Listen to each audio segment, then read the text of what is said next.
Baik, assalamualaikum warahmatullahi wabarakatuh. Waalaikumsalam warahmatullahi wabarakatuh. Adik-adik di sini semuanya baik? Alhamdulillah baik. Oke.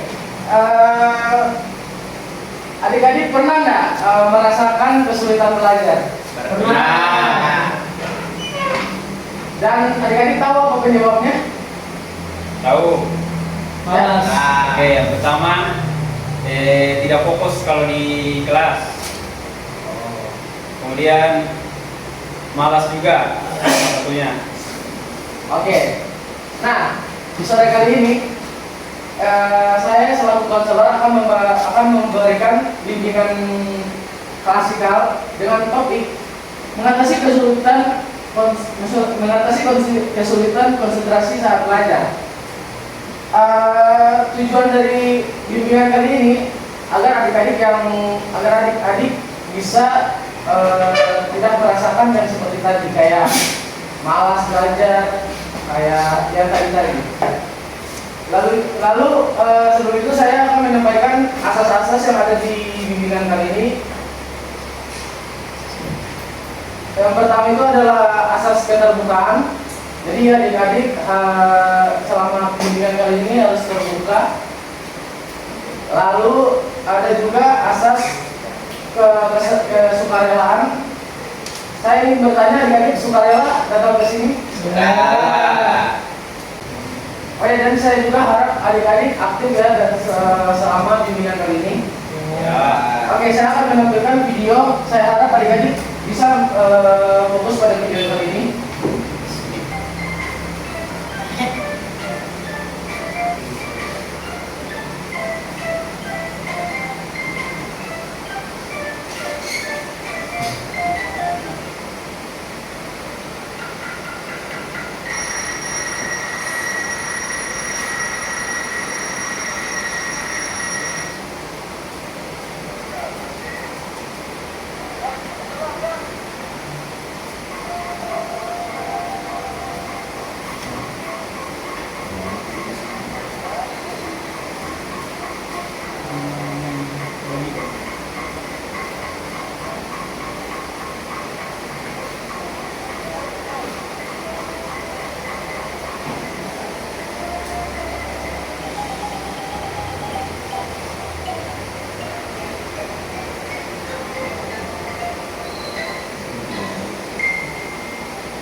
Oke, teman-teman sudah melihat video yang tadi saya berikan? Sudah.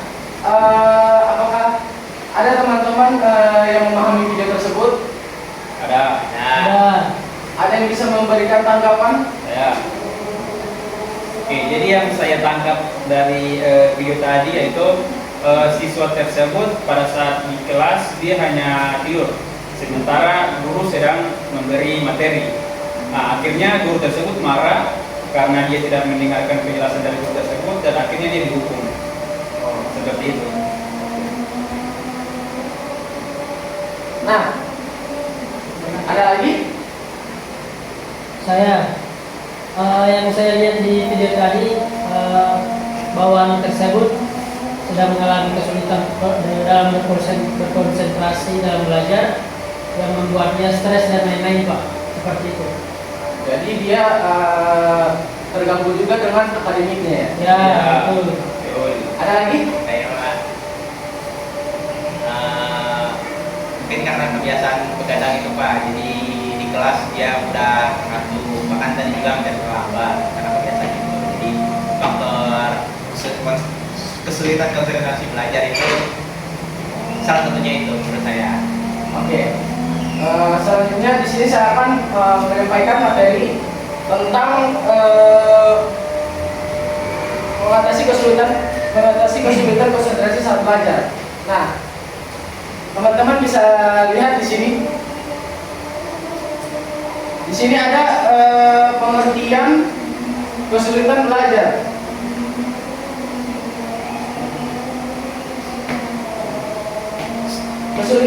Pengertian kesulitan belajar yaitu di mana suatu individu mengalami hambatan dalam proses belajar sehingga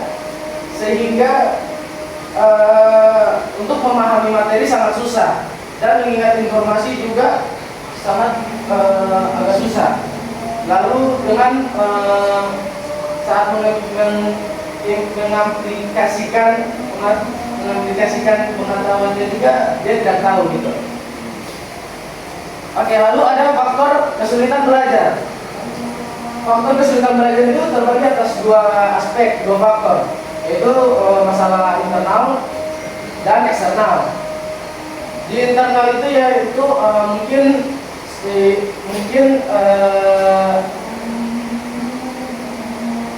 mungkin dia kurang akan motivasi atau emosi, kayak dia sementara ada masalah di orang rumah, atau dia ada seperti masalah dengan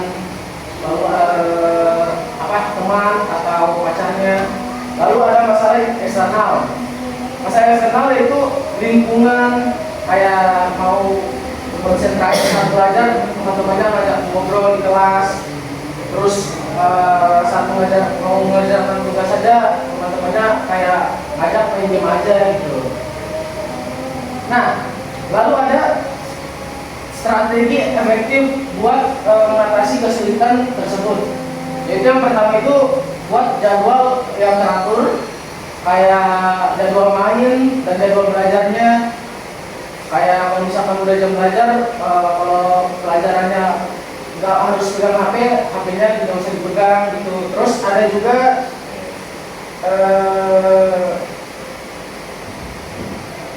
evaluasi progres secara berkala, kayak yang dia lakukan ini kayak kan sudah membangun jadwal kan. Dia juga harus dalam satu minggu itu dia harus evaluasi, kayak dalam seminggu ini tugas atau tuntutan akademiknya sudah tercapai atau belum. Nah, sampai di situ teman-teman ada yang ini?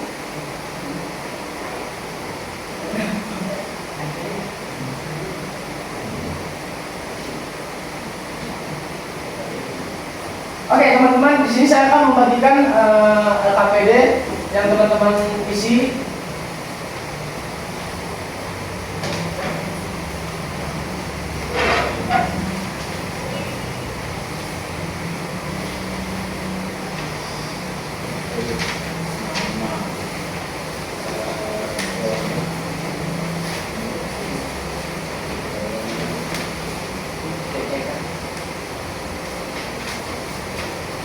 Saya berikan waktu 3-5 menit untuk mengerjakan LKPD.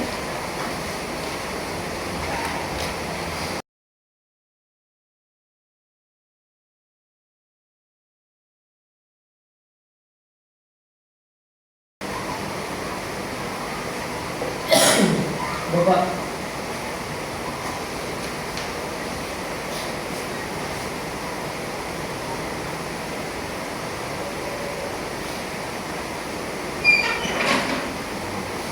Sudah Pak. Sudah Pak.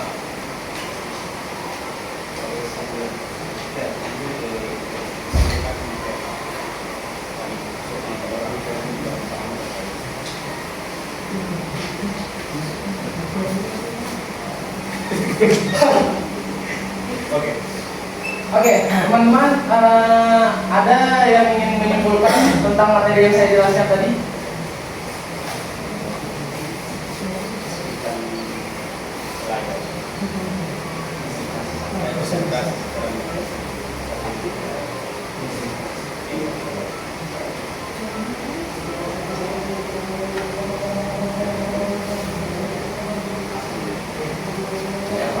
Ya, baik Kak. Jadi melalui materi mengenai konsentrasi belajar itu ada kesulitan konsentrasi. Jadi kita itu sebagai siswa dapat memahami terlihat kesulitan yang kita alami. Jadi melalui kesulitan itu kita juga bisa mengevaluasi diri dan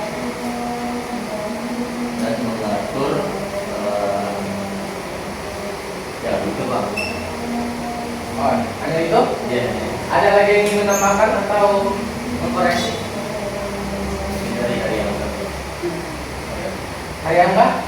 Saya jadi jauh lebih tahu cara mengatasi konsentrasi belajar, mana yang tadi Bapak ada sampaikan, kita harus menyusun rencana, kayak bikin to-do list mana-mana tugas yang mau dikerjakan, dan jauhi handphone ketika ingin melakukan pengerjaan tugas bagi tugas biar tidak terdistraksi,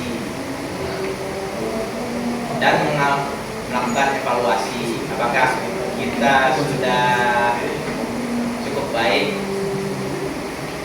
atau belum gitu. Saya juga ingin menambahkan, kesulitan belajar itu juga wajar bagi anak-anak seperti kalian. Tetapi apa ya? Bimbingan ini hadir untuk agar bisa kalian mengetahui pentingnya disiplin. Oh ya, ada yang ingin menyampaikan kesan dan pesan dari bimbingan kali ini? Mungkin kesan dari saya terkait layanan yang sudah Bapak berikan tadi, layanannya cukup memuaskan. Kemudian berdasarkan layanan tadi, saya bisa mengetahui ternyata kesulitan konsentrasi saat belajar itu ada beberapa faktor yang menyebabkan. Kemudian untuk kesannya mungkin untuk kedepannya bisa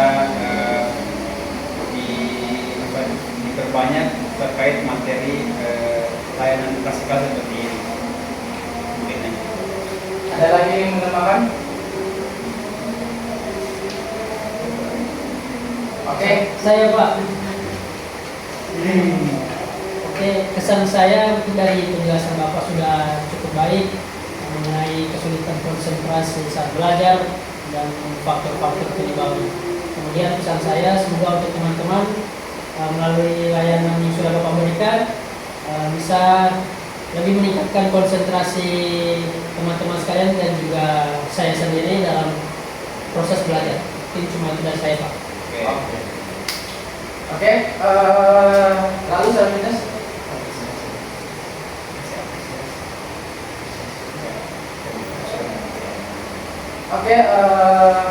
saya ingin mengucapkan terima kasih kepada adik-adik yang telah mengikuti bimbingan kali ini. Tepuk tangan untuk diri kita sendiri. Teman-teman, setelah mengapresiasi diri kalian sendiri setelah bimbingan kali ini, ada yang ingin memimpin doa untuk menutup bimbingan kali ini? Ya Pak. Oke, Eka. Sebelum kita mengakhiri kegiatan ini, marilah kita berdoa. Untuk itu izinkan saya memimpin doa menurut agama saya, yaitu Konghucu. Berdoa mulai.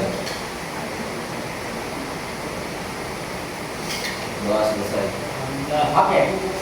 Sekian, terima kasih untuk teman-teman telah mengikuti bimbingan kali ini. Saya mengucapkan banyak terima kasih. Salam kata